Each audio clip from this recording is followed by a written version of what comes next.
안녕하세요. 책 읽는 미주입니다. 오늘 소개할 책은 이곳의 볕이 잘 듭니다. 한순 지음, 김덕용 그림.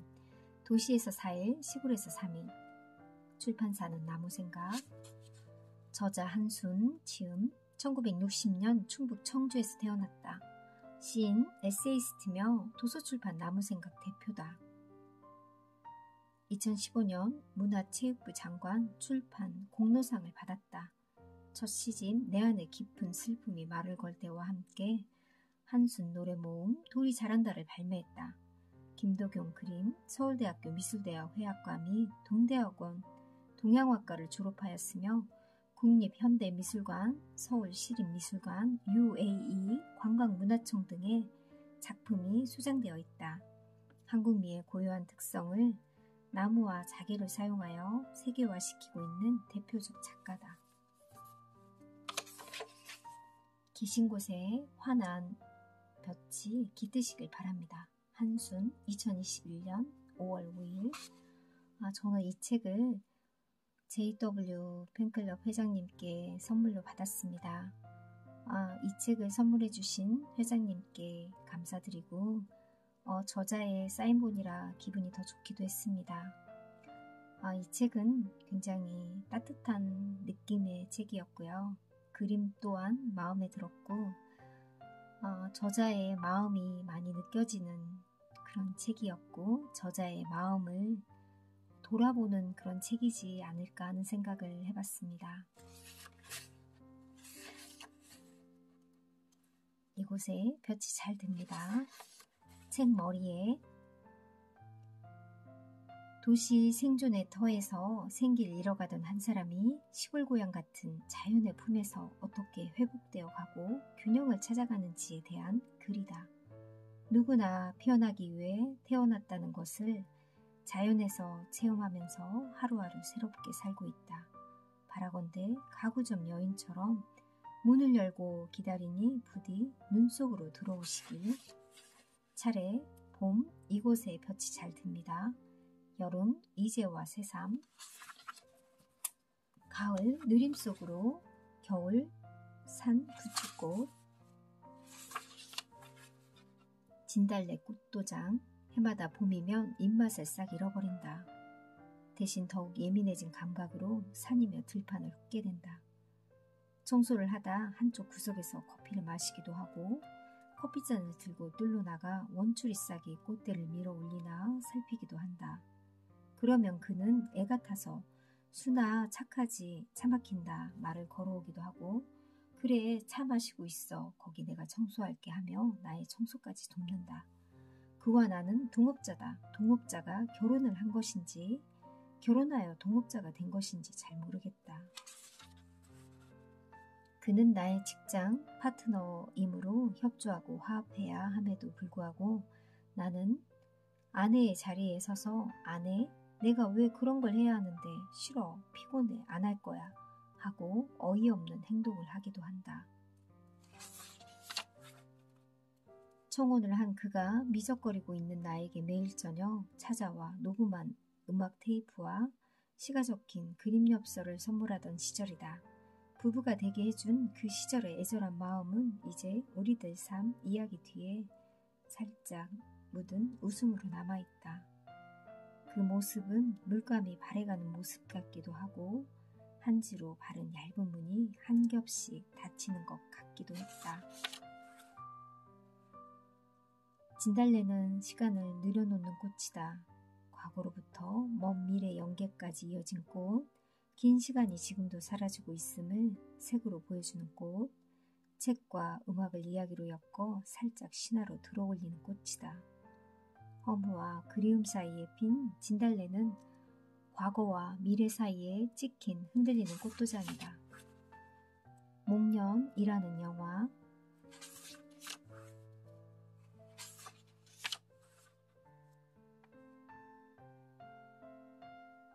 짧은 봄 나는 목련이라는 한 편의 여성 영화를 본다. 매해 그러나 해마다 느낌은 다르다.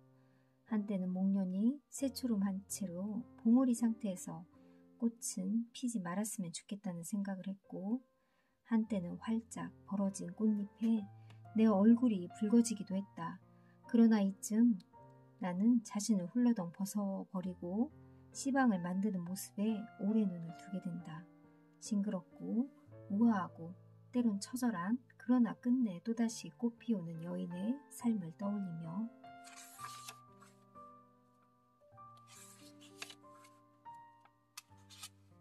이곳에 볕이 잘 듭니다. 책 동네에서 30년 넘게 살아온 나에게 건축 현장은 참으로 낯설었다. 사람은 자신의 경험치만큼 세상을 이해한다고 한다. 건축 공사 현장은 기다림의 연속이었다. 한 번은 건물이 너무 올라가지 않는다고 느껴져 참고 참다 현장으로 쫓아간 적도 있다. 건축계의 노벨상으로 불리는 프리츠커 상을 받은 페터 춤토르는 그의 저서에서 공사장에서 들리는 못 박는 소리, 공구 돌아가는 소리, 사람들이 두렁거리는 소리에 미소를 짓는다라고 표현했다. 그 말 속에서는 합리와 불합리가 뒤섞이고 사람들의 의견이 조율되고 농담이 오가고 하루의 노동이 거래되는 현장이 연상되기도 한다.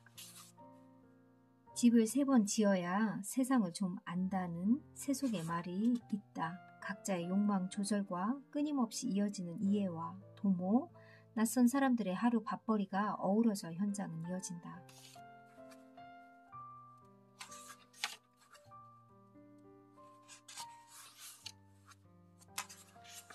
다시 페이지는 넘어간다. 처음 편집일 배울 때 손가락 교종을 적으면 3번, 많으면 5번까지 거쳐야 했다. 그리고 새 책이 나오면 우선 페이지부터 확인했는데 목차와 페이지를 맞춰보고 나면 한숨이 절로 나오곤 했다.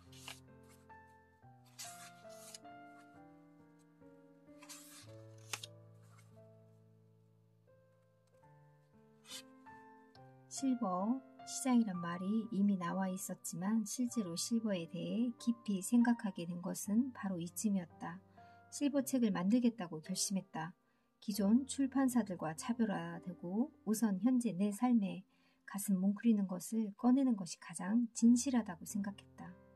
그러나 막상 시작을 하고 보니 시행착오의 연속이었다.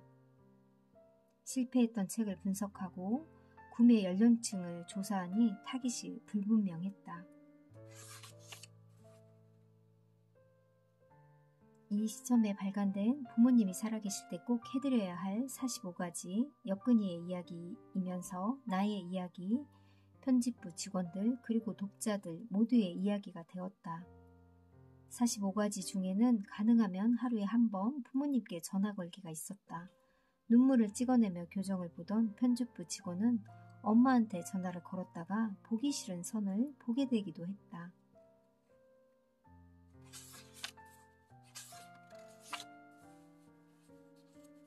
가난했던 날의 초상, 무심청과 금반지.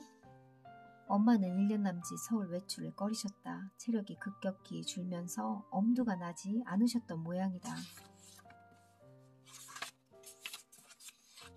불과 몇 년 전만 해도 엄마와 만나면 서로 돈을 주겠다고 싸우다가 결국 상한 마음으로 헤어지고는 했다.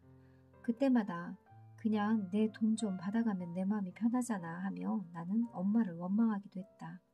엄마를 잘 안다고 생각했는데도 결국은 부딪히고 헤어질 때는 마음이 좋지 않았다. 세월이 흐르면서 몇 칸쯤 채워지지 않아 미완성이었던 퍼즐이 한 조각씩 맞춰주며 엄마의 마음을 조금 더 알게 되었다. 내가 엄마에게 이렇게 주고 싶었는데 엄마는 나에게 얼마나 주고 싶었을까? 그 마음이 이해되었다. 엄마를 한 인간으로 이해하는 데는 꽤 오랜 시간이 걸렸다. 엄마는 일제강점기와 6.25 전쟁 속에 아이 5을 낳아 기르셨다.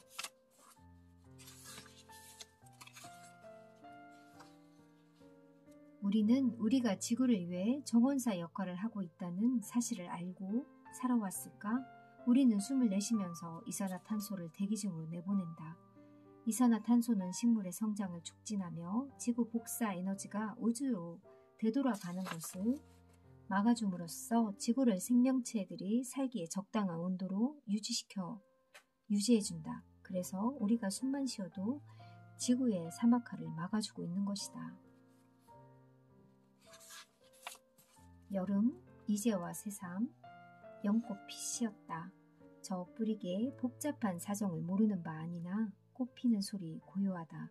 꽃 보는 마음도 고요하면 좋으련만 피고 지는 일, 뿌리 내리고 걸러내는 일, 외롭고 고단했을 일 생각마다 한순간 연꽃과 얼굴이 마주쳤다.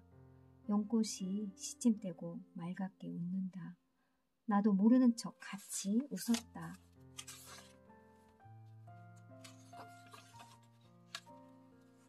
시골 생활을 하면서 문득문득 만나게 되는 이 자연스러움에 몸을 움츠려 들곤 한다. 그런 자연 스스로 그러한 것들 앞에서 그저 나도 그러한 듯 견디며 지나가야 한다. 시골집 마당 비탈에 쌓인 굴참나무 낙엽을 갈퀴로 걷어내다 낙엽의 보호 속에 자라던 자그마한 남보랏빛 각시 붓꽃을 만났다. 낡은 갈색 낙엽 아래 숨어있던 남보랏빛 각시 붓꽃은 눈부시게 아름다웠다. 버겁도록 아름다운 것들이 마구 피어나는 계절이다. 멀리서 바라보는 산에서는 연두가 성숙하여 초록으로 살이 오르고 꽃들이 삐죽삐죽 고개를 내민다. 도대체 벗어날 길 없는 내 시야, 내 몸, 내 각도에서 볼 뿐 내가 주인공은 아니다. 우리는 각자 주인공이면서 스스로 그러한 모두에게 조연으로 살아가고 있다. 누군가는 굴참나무로, 누군가는 고라니로, 누군가는 굴참나무의 잎에 보호를 받고 피어난 남보랏빛 각시 붓꽃으로.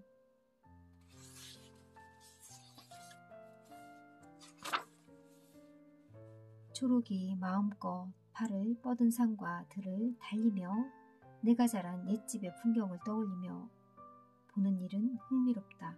그중 어느 장면들은 나를 이해하는 훌륭한 단초가 되기도 한다.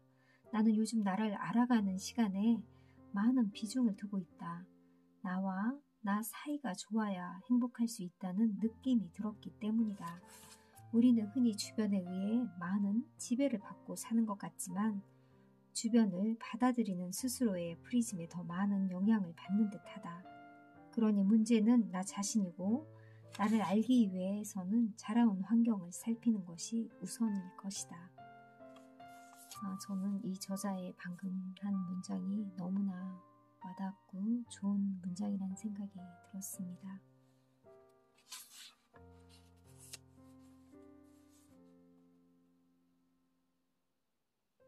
얼마나 내려놓고 내려놓아야 이 달마같이 온화한 마음을 가질 수 있을까? 얼마나 썩고 남몰래 울어야 마리아처럼 순종할 수 있을까? 벗은 얼마나 많은 마음을 이 돌조각에 함께 내려놓았을까? 돌조각을 닫던 마음이 울컥했다. 이제는 내 자신으로 돌아가려고 나를 찾아보겠다고 나선 길에 오지랖이 더 넓어져 버렸다. 여성이지만 다시 더 큰 여성을 선망하는 마음, 늘 가까이에 있었던 오빠나 아버지의 흉내를 내며 살아왔지만 내 속에서는 여성이 다시 노크를 하고 있었다.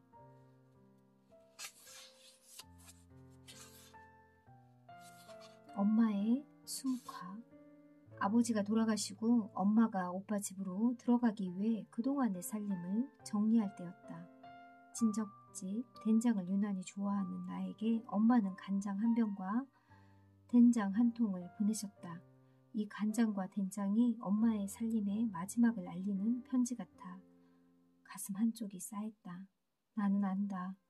전화기 너머로 들린 엄마의 숨찬 목소리, 신음 같은 기침소리, 그리고 차츰 기피하시는 서울 나들이 엄마의 근력이 현저히 줄고 있다. 그래서 생각이 날 때마다 전화기를 자꾸 누르게 된다.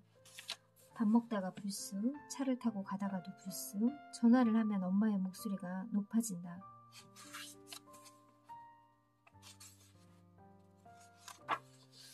동각, 콩, 70이 넘은 조카, 내후년이면 60이 되는 조카는 우선 점심을 든든히 먹었다. 병원에 계신 외삼촌께 연말 인사 겸 방문하는 문병을 가기 위해서였다. 입원 생활이 6개월이 넘었고 이제 다리는 쓰시지 못하게 되었다. 때로 문병이 맥 빠지고 다리를 꺾게 했으므로 우리는 우선 배를 든든히 했다. 외삼촌의 정신은 거의 정상으로 회복된 상태였다. 하지만 다리는 쓰지 못하고 24시간 간병인의 케어를 받아야만 했다. 간병인이 비켜준 외삼촌 침대 주변에 우리는 둘러앉았다. 외삼촌은 지난 6개월을 거의 정확하게 기억하고 계셨다. 인간이 오래 사는 게 좋은 게 아니야. 죽을까 생각도 했다. 나는 의사니 다른 사람들보다 쉽게 약을 구할 수도 있다. 그러나 인간은 외로운 존재다.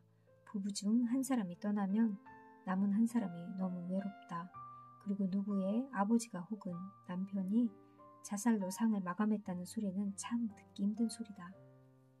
어떤 사람들은 인생에 돈이 참 중요하다고 한다. 돈은 먹고 살 정도만 있으면 된다.